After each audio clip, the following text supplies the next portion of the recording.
Unaikumbuka ile ngoma yetu ile? Ipi tena na wewe? Daudi alikuwa mfalme. Hiyo nyimbo lazima tuirekodie sauzi. Mwaka 64.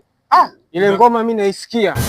Usinakumbuka tulianza kushuti video kabla ya audio? Ni kweli. Sasa halafu miaka hiyo mimi nakumbuka baba yangu tulikuwa tunacheza naye mpira, ile alikuwa tufahamiana. Unajua mambo ya zamani, ndio maana wahenga wanasemaje, asiyesikia la mkuu hali walimkao. Ni kweli baba. Sasa bwana, nyumba yenyewe ninakwambia ndio hii. Yaani umekumbe nyumba yenyewe ndio hii, alafu napiga kelele hapa nje kwa watu. Nyumba yenyewe ndio hii. Yaani mimi nyumba naijua chimbo zote. Sasa fanya kitu kimoja, sawa? Kama unajua chimbo zote, basi anza wewe.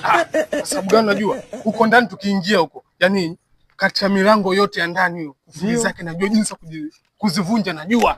Sasa tunachelewa nini? Njoo kwa huko kwanza. Hapa ni kazi rahisi. Ngoja kwanza. Ndani kuna nini na nini kwanza? Kuna TV flat hizo mbili, inchi 78 na inchi 72. Hapo katika hizo mbili wewe unataka ipi hapo?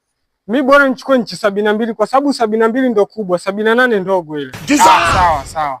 Sasa njoo kwa huku nyuma, nianze kuvunja hapa. Vunja, mimi naangalia watu, vunja. Unasikia?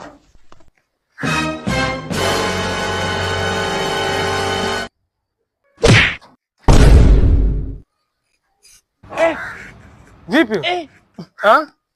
Hamna. God have mercy upon us. Hamna. Sema mkono wangu mimi ufikii, ni mkono wangu mimi mfupi. Mkono ufiki? Mkono wangu mimi mfupi. Huwezi kupinga namna hiyo. Pumbavu sana wewe. Mama. Hakuna. Ashindwe. Sasa unasikia? Umesikia nipo kwa hapa nyuma, wewe fungua, nakuja nakojoa. Sasa huo unaangalia na watu huko. Nakojoa.